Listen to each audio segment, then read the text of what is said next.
This is Tom Dillon, the Lifetime Liberal, and today is Thursday, September 6, 2018. The title of this rant is, "The White House Continues Its Racist Policies Against Brown People." So, a lot of turmoil in the White House, but they're doing everything they can underneath the scenes to make life as miserable and as difficult for brown people here in the United States. So go over a couple of them.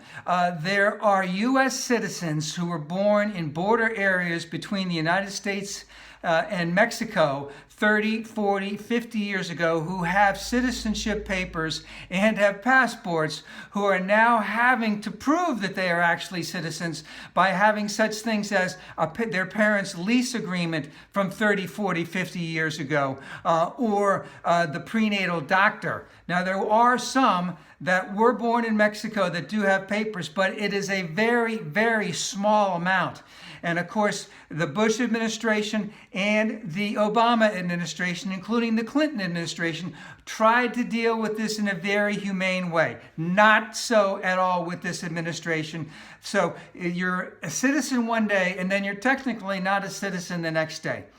In reference to DACA, it's still in complete limbo, and we have millions of children who were born here in the United States. This is the only home that they know, and they can't get work permits. They can't live in they're second-class citizens right now, and this is still in limbo, and this administration will not do anything to try and make that change.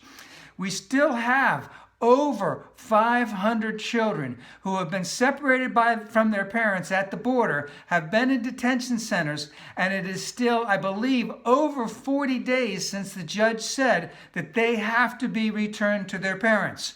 Again, they made no effort when they instituted this policy and had no contingencies on what might go wrong and how they might even correct it. They just went off the cuff.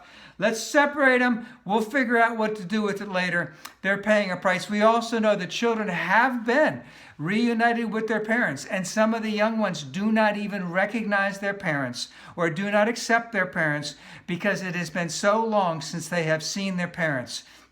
Just terrible, terrible. And of course, that policy that children can't be committed with their parents into some type of detention center over 20 days, this administration now wants to circumvent the law that enacted that because they're willing to go to court because they know the court will take time, and all that time that it takes in court, etc., is more time that they can separate the kids from their parents and the more times that they can keep these children in detention centers. Wrong, wrong, wrong. The last thing is that our good friends at ICE are still going into the heartland of the United States and finding immigrants who have been in touch with ICE for 10 or 15 years, who have lived in this country for years and years and years, finding them, holding them, and deporting them. And many of these people have not had as much as a parking ticket. A case, I believe, 2 weeks ago, a mother who has been in this country for over 20 years, has 2 or 3 teenage kids, American citizen husband, never had any type of interaction with the law, sent back. They don't give a shit.